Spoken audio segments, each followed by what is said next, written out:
Assalamualaikum warahmatullahi wabarakatuh. Alhamdulillahi rabbil alamin. Allahumma salli ala Muhammad wa ala ali Muhammad.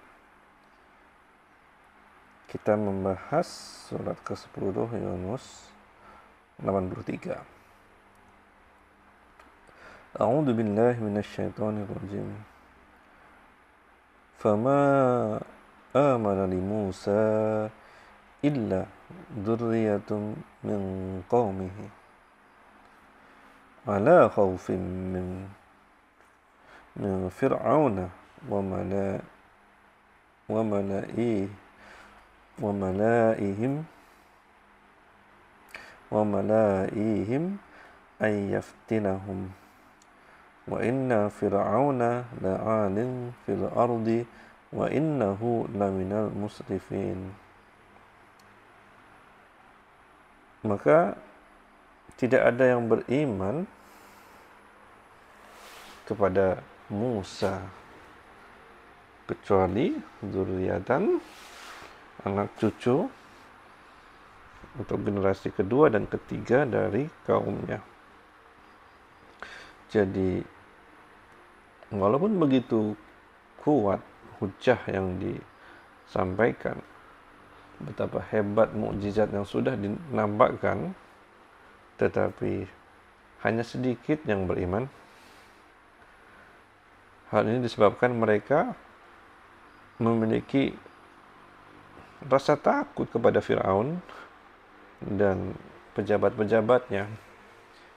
Mereka adalah orang-orang yang berkuasa di Mesir. Mereka memiliki kekuasaan yang represif, menekan.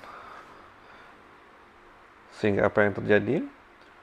Kalau mereka tertangkap, ketahuan, beriman kepada ajaran Musa, maka dia akan ditangkap dan disiksa. Wa inna fir'auna la'alin fil ardi. Dan sungguh Fir'aun itu sewenang-wenang di bumi Mesir. Dan sungguh dia termasuk orang-orang yang melampaui batas. Hukumannya berlebihan, sangat kejam.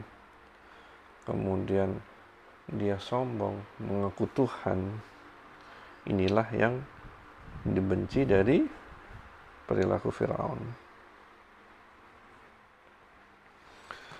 Wa qala Musa,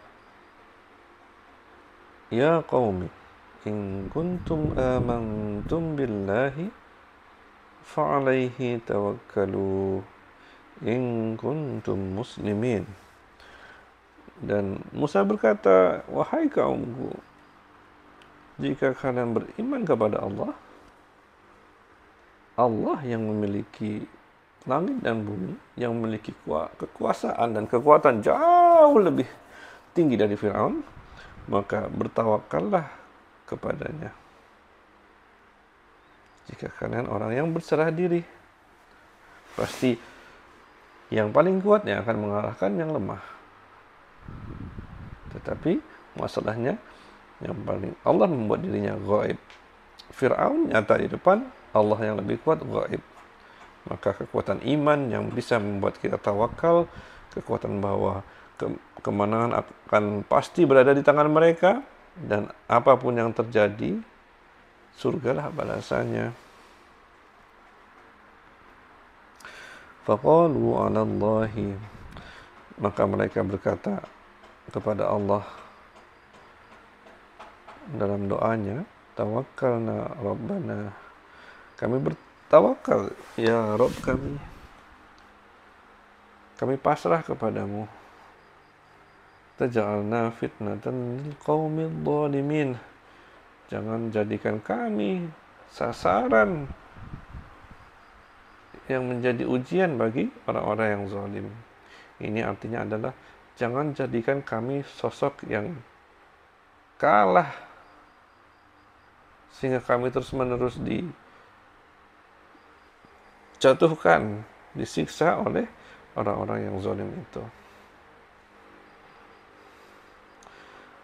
wa najjina bi rahmatika, dan kami selamatkan, Allah menyelamatkan para muslimin dengan kasih sayangnya, minal qaumil kafirin, dari orang-orang yang kafir. Kita sangat tahu bahwa pertolongan Allah itu pasti datang seberat-berat apapun ujian yang mengalahkan kaum-kaum muslimin. Seperti contoh kita sekarang ini, betapa kita melihat berat sekali kekuatan Islam itu bisa mengalahkan dominasi di dunia ini. Tapi kita mesti percaya bahwa Allah lah yang mengatur segalanya.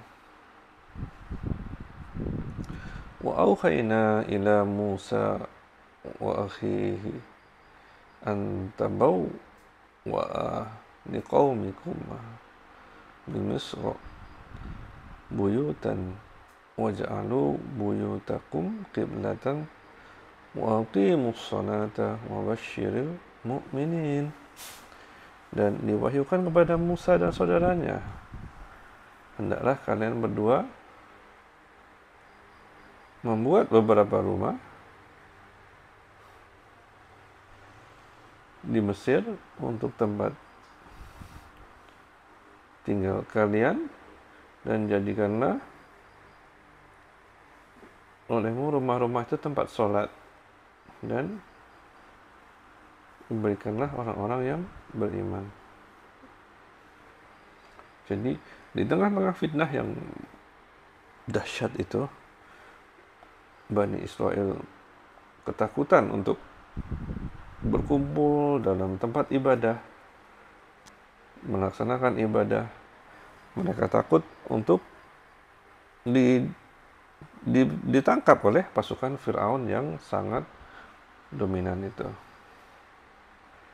Maka di sini Nabi Musa diminta untuk menyampaikannya bahwa mereka boleh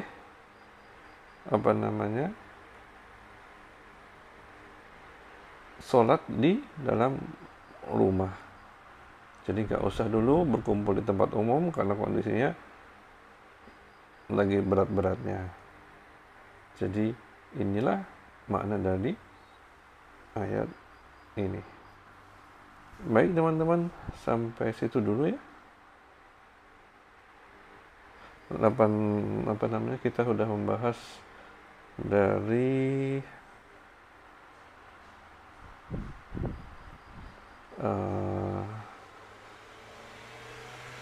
ini 83, 84, 85, 86 dan 87. Assalamualaikum warahmatullahi wabarakatuh.